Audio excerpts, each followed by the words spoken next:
जय श्री कृष्णा दोस्तों। एक चोर की कहानी। जो महात्मा जी से मिले उनके आश्रम में गया। महात्मा जी ने उसे कहा, तुम प्रभु की भक्ति किया करो, उनका नाम लिया करो। चोर ने कहा, ये सब मुझसे नहीं हो पाएगा, कोई और काम करना हो तो आप बताओ। महात्मा जी ने कहा, बस एक काम करना, जब भी किसी पराई स्त्री से मिलो तो उन्हें माता या बहन के रूप में देखना। चोर ने कहा, ठीक है गुरुजी, ये काम मैं कर लूंगा। चोर एक बार जिस मकान में चोरी करने के लिए गया, वहां रानी रहती थी। उस राज के राजा की कोई संतान नहीं थी हुई थी। उसने अपनी पत्नी को अपने राजमहल से अलग कर रखा था, एक मकान देकर उसमें उनको 12 वर्षों तक रखा था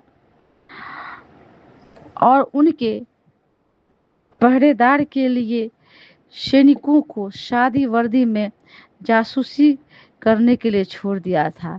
कोई भी आए गए वह सैनिक राजा को खबर कराता था। एक दिन सैनिक ने देखा कि उस मकान में कोई अनजाने लोग जा रहे हैं। तब दौड़ा दौड़ा वह सैनिक राजा के पास गया और राजा को कहा कि कोई अनजान व्यक्ति उस मकान में गया है। तभी राजा दौड़ा आया और अंदर खिड़की से देखने लगा कि अंदर क्या हो रहा है।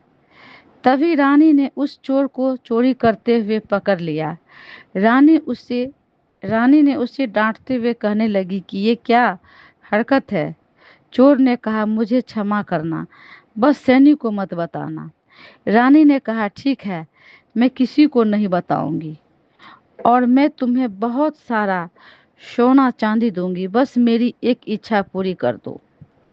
तभी वो जो चोर था वो 4 कदम पीछे हो गया और कहने लगा, माता, मैं आपको अपने माता के स्वरूप में देखता हूँ। कोई पुत्र के लायक कोई कोई काम हो तो आप बताओ।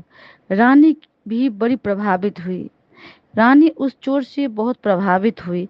तभी राजा अंदर चला आया सैनिकों के साथ और उस चोर को पकड़ करके राजमहल में ले गया।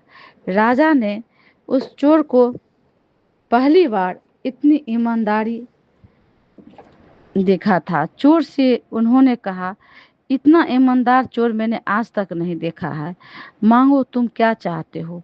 उस चोर ने कहा, मेरी एक ही इच्छा है, वो जो माता उस मकान में रह रही है, जो आपने अपने से उनको अलग कर रखा है, उन्हें ससम्मान अपने पास ले आइए।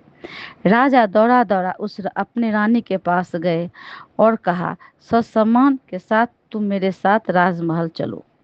रानी ने कहा, मैं तभी आऊंगी जब आपको मेरी एक बात मानी होगी। वो चोर जो यहाँ चोरी करने आया था, जिसने कहा कि मैं आप में माता को देखता हूँ, मैं भी उसे पुत्र के रूप में देखती हूँ, उससे आप भी पुत्र मानिए और अगला युवराज घोषित कीजिए।